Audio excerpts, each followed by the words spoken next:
సినీ నటి కల్పికపై కేసు నమోదైంది. కల్పికపై గచ్చిబౌలి పోలీసులు కేసు నమోదు చేశారు. గత నెల 29న ప్రిజం పబ్లో సిబ్బంది పట్ల కల్పిక అసభ్యంగా ప్రవర్తించారనే ఆరోపణలున్నాయి. పోలీసుల సమక్షంలో హంగామా సృష్టించిందంటూ ప్రిజం పబ్ యాజమాన్యం ఫిర్యాదు చేస్తుంది. దీంతో కోర్టు అనుమతితో కల్పికపై పోలీసులు కేసు నమోదు చేశారు.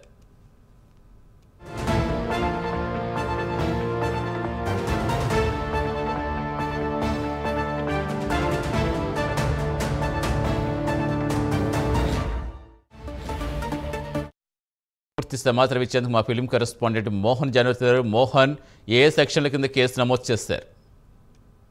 సతీష్, సినీ నటి కల్పిక గణేష్ అంటే ఆమెకి ఈ మధ్య ఆమె తరచు వివాదాల్లో చిక్కుకుంటూ ఉంది.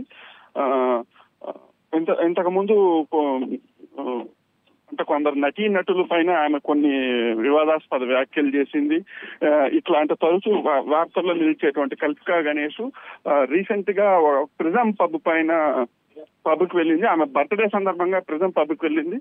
అక్కడ తన బర్త్డే సందర్భంగా కేక్ కట్ చేయాలని చెప్పేసి వాళ్ళతో అంటే సదరు పబ్ నిర్వాహకులతో గొడవ పడింది. అట్లా కేక్ విసిరేయడాలు అంటే అక్కడ వాళ్ళతో దురుసుగా ప్రవర్తించింది. అంటే వాళ్ళు సరిగా రెస్పాండ్ కావడం లేదు, అది ఇది అని చెప్పింది. దానికి సంబంధించిన వీడియో కూడా బయట వచ్చింది. దీనిపైన అంటే ఆ సందర్భంలో అక్కడ ఉన్నటువంటి ప్రిజం పబ్ యాజమాన్యం పోలీసులకు ఫిర్యాదు చేశారు. పోలీసు వాళ్ళు అంటే వాళ్ళు వచ్చినా కూడా వాళ్ళ సమక్షంలో కూడా ఆమె కంట్రోల్ కాలేదు. పబ్ నిర్వాహకులతో అలాగే అంటే ఒక రూడ్ బిహేవియర్ చేశారు. పైపెచ్చు ఆవిడ మీడియా ముందుకు వచ్చేసి ప్రిజం పబ్ వాళ్ళే తనని ఇలా తనతో దురుసుగా ప్రవర్తించారు ఇట్లంతా చెప్పింది. అయితే పోలీసు వాళ్ళు మాత్రము ఆమె పైన ఫిర్యాదు చేసిన తర్వాత కోర్టుకు వెళ్లారు. కోర్టు అనుమతితో ఇప్పుడు ఆమె పైన కేసు అయితే నమోదు చేశారు.